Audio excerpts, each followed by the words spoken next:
सोना मड़वे में ये जानू मड़वे में मारब गोली बोले अपराधी बन जाई।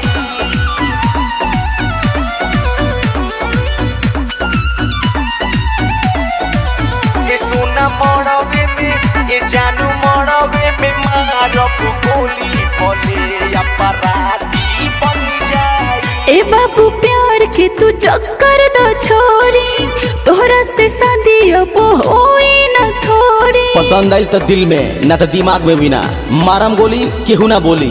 ए बाबू प्यार के तू चक्कर दो छोरी, तोहरा से शादी अब होई न थोड़ी।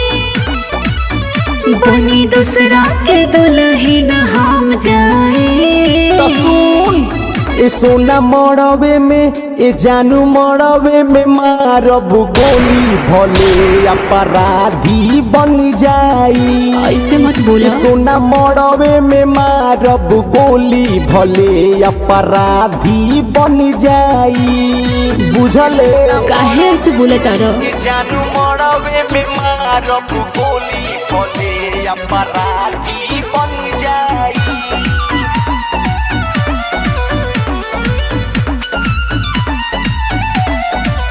ये सोना मड़वे में ये जानू मड़वे में मारब गोली बोले अपराधी बन जाई। प्यार के चक्कर में तोरा भनी बदनाम रे, मारम हम गोली देखली है सरे आम रे।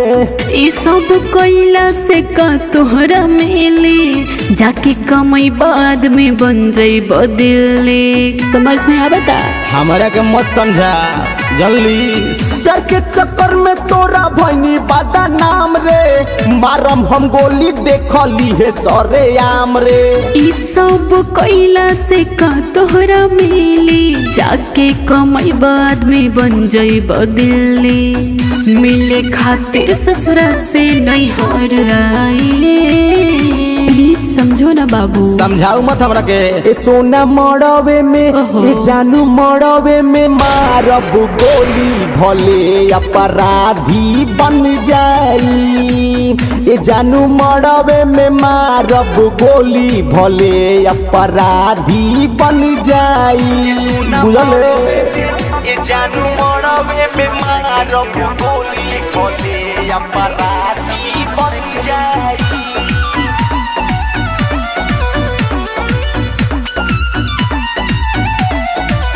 ये सोना मड़वे में ये जानू मड़वे में मारब गोली बोले अपराधी बन जाई। दिल बा दीवाना बात बुझा जा बात के, होई हंगामा तोर बारात वाला रात के।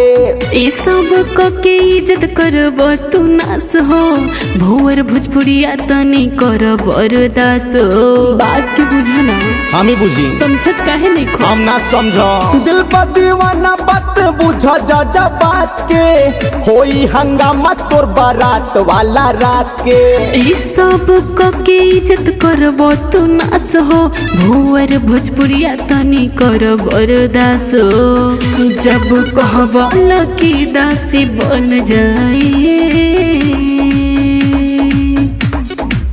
ए जानू मड़वे में ए सोना मड़वे में मारब गोली भले अपराधी बन जाई।